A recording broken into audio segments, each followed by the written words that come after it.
Alright everyone, today we are looking at London in the early 20th century. A city growing faster than ever. Within 20 years, it doubled in size. In London County Council, built new housing, estates, improved education, expanded the underground network. With the shift from horse drawn to motorsports, millions of people could now commute daily from new suburbs.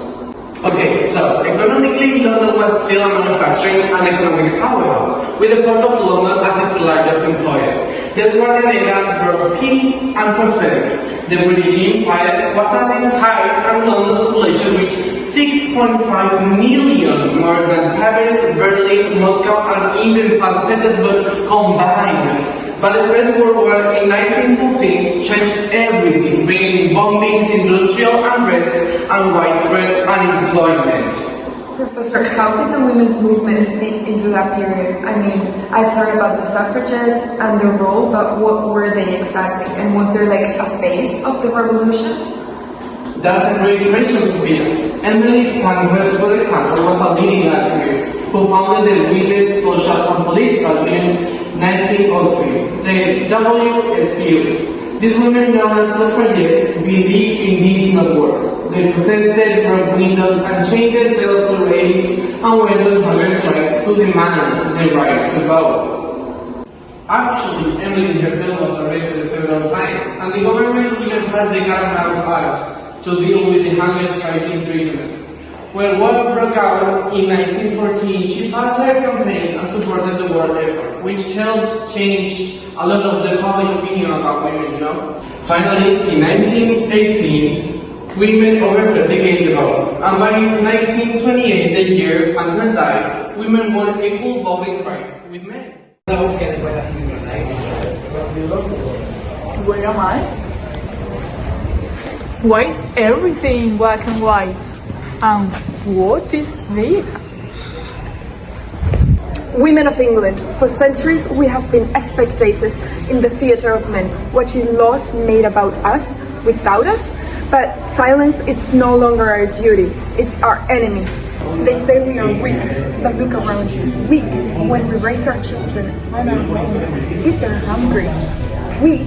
No, we're the backbone of this nation, and yet denied a voice in how it is ruled. I have seen women starve, women beaten, women dismissed as creatures of emotion, and still we rise. We march through years, through rain, through prison gates.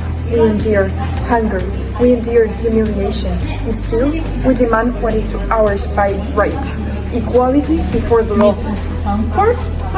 A young face. Do you come to mock us or to join us? I come to listen. It's like I'm dreaming. Then let your dream remember this truth. Every step you take in freedom was built on the chains we broke. Miss Pankhurst. Mrs. Pankhurst, please bed at once. You are under arrest. You may arrest me, officer, but remember this. You're arresting an idea, and ideas are ungovernable. Deeds, not words. That is how we shall be remembered. Well, with that we finish the 20th century. Does anyone want to share any thoughts, any reflections about today's topic? No one? You, what do you think about Emmeline Pankhurst and the whole suffragette movement? Wake up quickly, he's asking you. Come here, and loud and clear so everyone can hear you, okay? Okay, well, I think their legacy is still very present. The fact that men and women have equal voting rights today goes back directly to Emmeline Pankhurst's campaign. It is easy to forget that before 1928, women weren't seen as full citizens in political terms.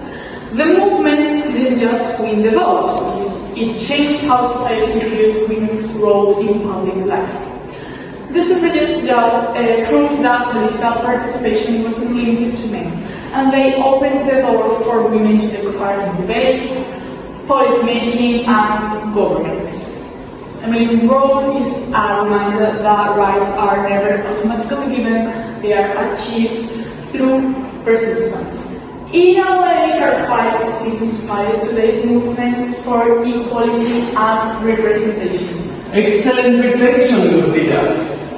You've captured the essence of her legacy, not just the right to vote, but the transformation of women from passive observers to, active participants in shaping democracy. Okay guys, see you tomorrow.